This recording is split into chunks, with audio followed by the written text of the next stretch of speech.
En écoutant tout à l'heure les propos liminaires de l'introduction, si sages, remarqués et remarquables, j'ai pensé à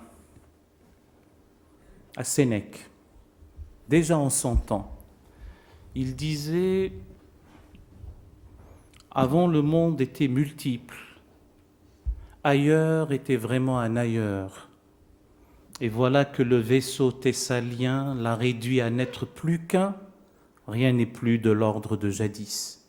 Ben, si déjà Sénèque disait ça, que dirions-nous avec ce monde qui se rétrécit de jour en jour par l'effet ou sous l'effet des canaux satellitaires? Nous avons évoqué Internet tout à l'heure, et peut-être qu'au réseau cybernétique, il faudrait effectivement réfléchir au réseau des réseaux, au réseau humain, pour plus de solidarité, d'entraide et de fraternité, pour que ces mots-là ne soient pas vains.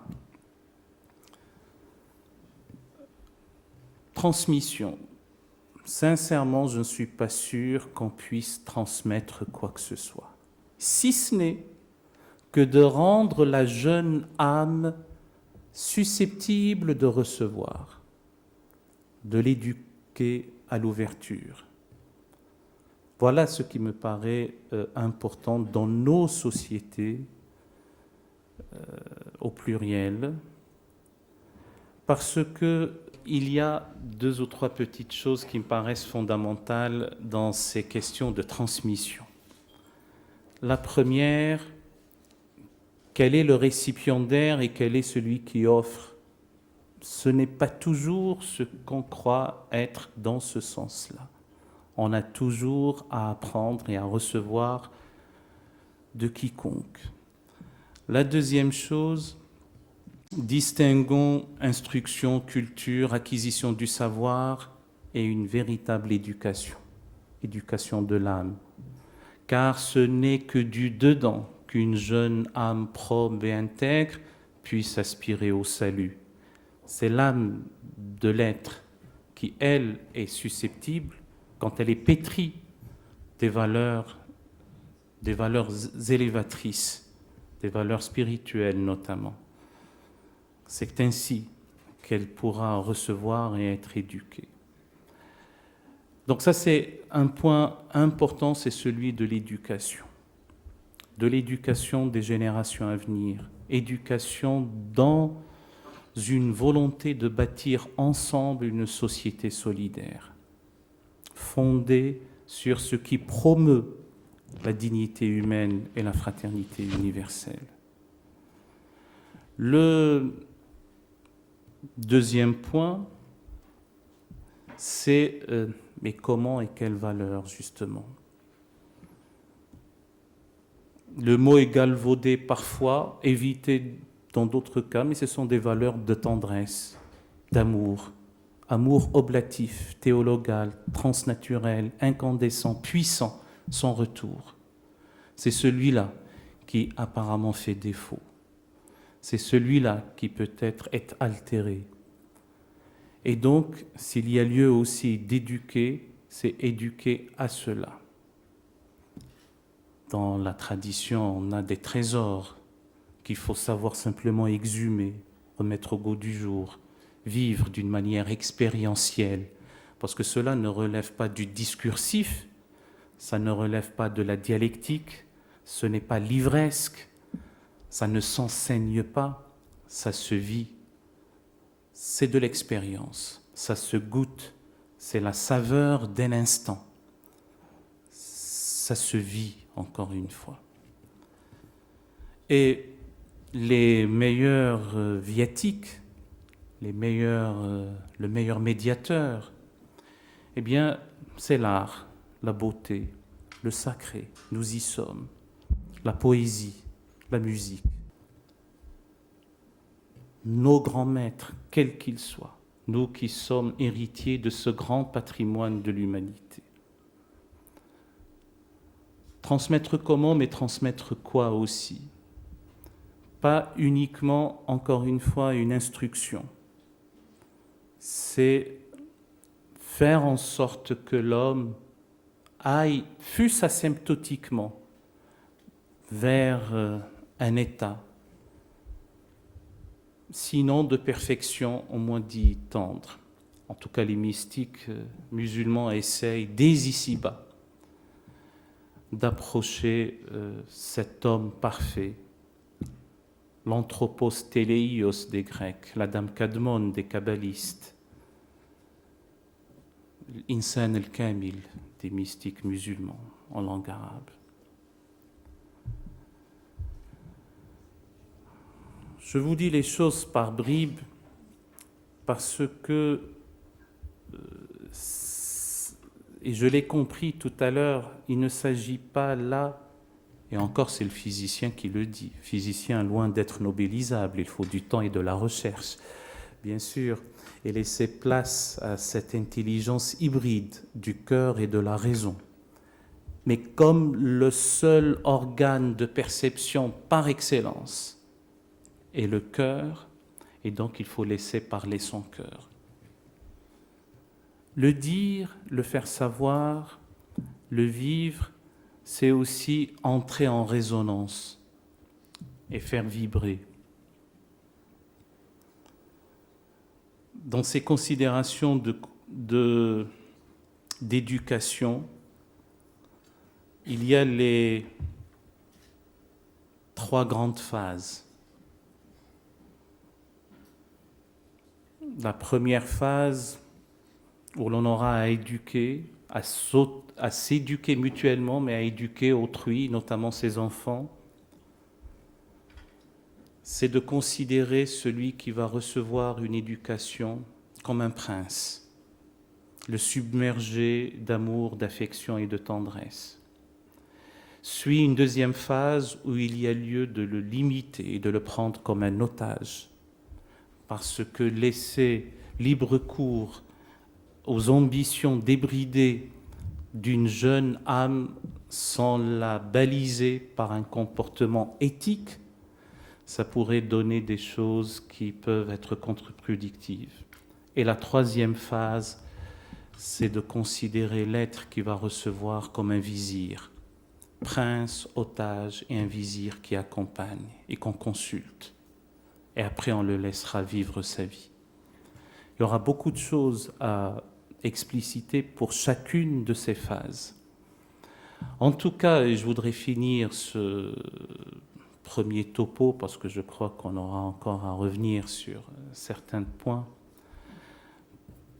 en faisant appel, encore une fois, à la poésie et celle du grand Hafiz, Shamsuddin Mohammed Shirazi, connu comme le grand poète de l'invisible, Hafiz, 1317-1389, une trajectoire de vie qui a été étalée sur le XIVe siècle, où il disait « En toute sincérité, je vous le dis, et suis content de ce que je dis.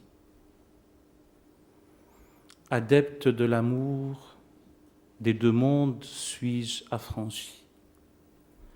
Pardonnez, Seigneur, l'inimitié des nations, car n'ayant pas vu la vérité, elle s'abreuve de fiction. Ne juge pas les rebelles inspirés, toi qui vantes ta pureté. Jamais les fautes des autres ne te seront imputées. Que je sois pécheur ou vertueux, que t'importe, tu ferais mieux de t'occuper de toi-même. À la fin, chacun moissonnera les grains qu'il a semés lui-même. Tout homme aspire à l'ami, l'ivrogne aussi bien que l'éveillé. Partout est la demeure de l'ami, aussi bien la synagogue que la mosquée. Si déjà Hafiz nous a enseigné cela, c'est pour dire que la crispation, le fait de se recroqueviller sur soi-même dans un cocon hermétique, se croire seul dépositaire de la vérité, seul détenteur de l'absolu, et de surcroît vouloir l'imposer à autrui pour faire son bonheur malgré lui. C'est le début, hélas, des dissensions. C'est le début du dérapage dangereux vers l'intolérance, vers l'exclusion, vers cette stigmatisation dont parlait tout à l'heure Fanny.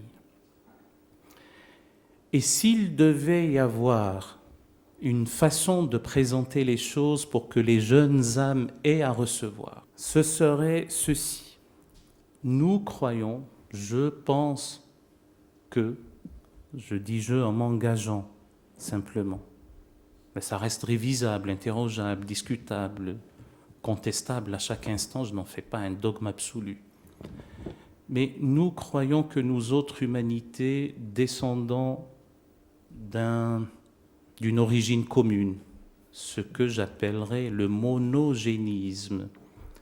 C'est en résonance avec un verset coranique, le verset 13 de la sourate 49, la sourate des appartements, Al-Hujurat. Ô vous les gens, nous vous avons créés d'un homme et d'une femme et nous vous avons constitués en peuples et tribus afin que vous vous reconnaissiez, le plus noble parmi vous auprès de Dieu et le plus pieux. Mais qu'est-ce la piété? La réponse vient dans un autre passage, le verset 177 de la sourate 2, qui dit en substance: la piété ne consiste nullement à tourner votre face du côté de l'Orient ou du côté de l'Occident. Nous y sommes. Mais la piété véritable est d'être au secours de l'homme. La veuve indigente, l'orphelin, l'enfant de la route, le rachat des captifs. Ça importe peu d'aller dans un ritualisme desséchant, d'être un observant, de pratiquer s'il n'y a pas cette dimension d'amour, d'accueil, de générosité, de sollicitude affectueuse et soucieuse d'autrui. Et donc, qui dit monogénisme, unité du genre humain, ne dit pas clonage, ne dit pas uniformité. Et nous n'avons qu'à le constater. Il y a un autre verset coranique, c'est le verset 48 de la sourate 5 qui dit en substance: à chacun d'entre vous, nous avons donné une voix et une loi. Si Dieu l'avait voulu, il aurait fait de vous une seule communauté. Mais il a voulu vous éprouver par le don qu'il vous a fait, chercher à vous surpasser les uns les autres dans les bonnes actions. Un jour, vous retournerez à Dieu, alors il vous éclairera au sujet de vos différences.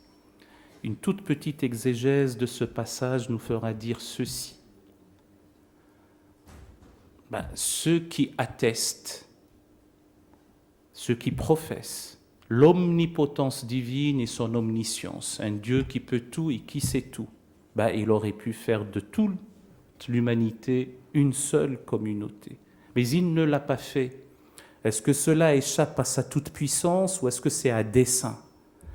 J'ai la faiblesse de croire que c'est un projet pour l'humanité que d'être différente. Simplement, cette diversité est à la fois une source de bonheur incommensurable, mais aussi une source de friction et de conflit. Elle est une source de conflit lorsque on donne libre cours à son arrogance, à sa cupidité. Malheur à celui qui fasse écran entre mes ambitions débridées et moi-même. Et là, homo homini lupus, disait Plaute, et après lui Hobbes, et on n'y peut rien. L'homme est un loup pour l'homme. Et si vis pacem parabellum, disait le centurion déjà avec Végèse. Si tu veux la paix, prépare la guerre. Parler de paix, et vous avez tout à fait raison de dire que ce n'est pas d'une manière sirupeuse, relève pour certains d'une naïveté obtuse, de la mièvrerie. Depuis les guerres puniques jusqu'en Irak, il y a une course effrénée entre la cuirasse et l'épée. Et on n'y peut rien, il est inhérent à l'homme d'être violent et il est intrinsèque à l'humanité d'être belligène, belliciste, belliqueuse. Toutefois, lorsqu'on prend en considération cette diversité, on apprivoise les peurs, on exorcise les hantises, on dompte les craintes, on fait des obstacles de départ le lieu de la médiation et de la rencontre. Et là, sans dolorisme aucun, on finira par aimer l'obstacle de départ qui aura révélé la part de mystère que recèle tout un chacun. Et là, effectivement, on se rendra compte que dans la vie, il y a de l'autre. L'autre comme un autre pour soi, mais surtout soi-même comme un autre pour l'autre. Et dans cette altérité, qui n'est pas une altération de l'identité, il y a complémentarité au sein d'une humanité heureuse. Parce que dans la vie, et là aussi, je le dirai, j'ai besoin du regard de l'autre, même lorsqu'il me déplaît. Et peut-être sans dolorisme aucun, là aussi, c'est surtout lorsqu'il me déplaît. Parce qu'il me renvoie à sonder les strates les plus archaïques de mon être. Que vais-je faire dans une telle situation? Vais-je réagir avec violence et laisser l'aspect barbare et sauvage de mon être prendre le dessus? Ou vais-je me maîtriser, me contenir, subsumer cette violence, sublimer toute cette agressivité pour désarmer cette situation?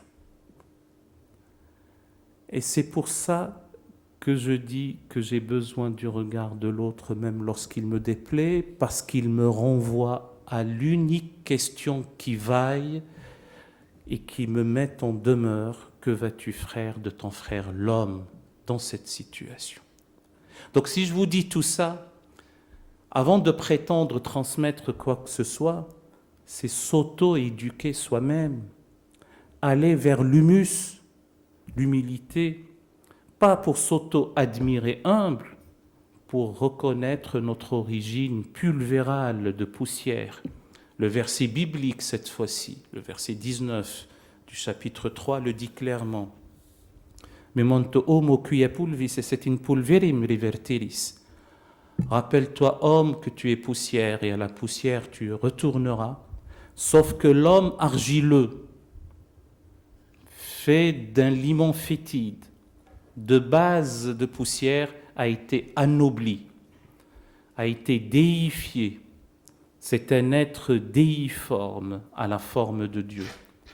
Il reçoit le souffle divin. Il est réceptacle, récipiendaire d'une effusion de bonté, de miséricorde qui vient continuellement de Dieu, dans le contexte de croyance et de foi, qui rime avec ouverture pour accueillir toute l'humanité. Seigneur, dilate mon cœur afin d'accueillir toutes tes créatures, sinon pulvérise-le, pour qu'ainsi, atomisée, chacune d'elles puisse recevoir une parcelle. Voilà l'enseignement qu'il y a lieu de dire. Ce n'est pas la fermeture, ce n'est pas une approche qui annihile autrui et qui l'anéantisse, c'est de par le contact, de par l'osmose, de par la symbiose, en laissant place à cette éruption fulgurante du lumineux et du lumineux, du sacré, en somme. La définition du sacré pour Roger Caillois, c'est ce qu'on approche sans être frappé d'une fulgurance. Voilà, à ma connaissance, et en laissant libre cours à quelques réflexions, ce que m'inspirent ces questions d'éducation et de transmission.